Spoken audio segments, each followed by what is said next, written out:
20 июн президенти ҷумҳурии Тоҷикистон пешвои миллат муҳтарам Эмомалӣ Раҳмон ва раиси Маҷлиси Миллии Маҷлиси Олии Ҷумҳурии Тоҷикистон, раиси шаҳри Душанбе муҳтарам Рустами Эмомалӣ дар кӯчаи Маҳмадалӣ Қурбонови ноҳияи Исмоили Сомонии пойтахт муассисаи таҳсилоти томактабии Дурахшонро мавриди истифода қарор доданд. иттилоъ дода шуд, ки бинои нави Кӯдакистон дар доираи нақша чорабиниҳои ободонӣ бахшида ба 35-солагии истиқлоли давлатӣ ва тадбирҳои созандаи роҳбарияти мақомоти иҷроияи ҳокимияти давлатии шаҳри Душанбе дар муҳлати 15 моҳ ҷавобгӯи талаботи меъмориву шаҳрсозӣ бунёд гардида барои 300 кӯдак пешбинӣ шудааст. муассисаи таҳсилоти томактабии Дурахшон аз ҷониби соҳибкори ватанӣ Неъматулло Ҳаитов бо тарҳи муосир ва харҷи 20 миллион сомонӣ бо сифати баланд сохта шуда, дар вақти сохтмони он зиёда аз 100 сокини маҳаллӣ бо кор таъмин гардиданд. муассисаи тозабунёд аз 4 ошёна ва таҳхона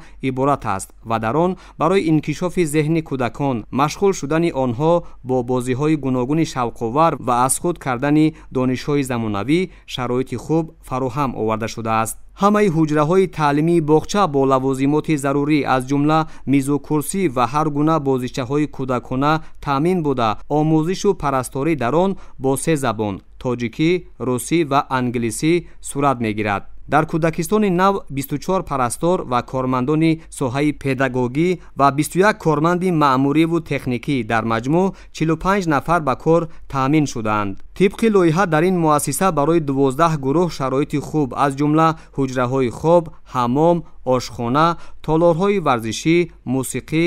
рақс, рассомӣ, толори варзишӣ ва майдончаи бозӣ барои кӯдакон фароҳам оварда шуда, он дар арафаи рӯзи ваҳдати миллӣ барои кӯдакони хуштолаи замони истиқлол тӯҳфаи арзандаи пешвои миллат муҳтарам Эмомалӣ Раҳмон номида шуд. роҳбари давлат муҳтарам Эмомалӣ Раҳмон зимни боздид ба сифати корҳои иҷрошуда баҳои баланд дода, масъулону омӯзгоронро барои тарбияи дурусти кӯдакон дар рӯҳияи хештаншиносӣ ва босаводу донишманд гардонидани онҳо ҳидоят намуданд. мувофиқи нақшаи генералӣ дар кӯчаи Маҳмадалӣ Қурбонови ноҳияи Исмоили Сомонӣ, биноҳои баландошёнаи истиқоматӣ ва марказҳои савдою хизматрасонӣ бо тарҳи муосир қомат афрохтааст ва бунёди Кӯдакистони замонавӣ дар ин ҷо барои ба таълиму тарбия фаро гирифтани насли наврас замина мегузорад. бо дастури пешвои миллат муҳтарам Эмомалӣ Раҳмон барои баланд бардоштани савияи дониши кӯдакон ва дар рӯҳияи хештаншиносӣ тарбия намудани онҳо,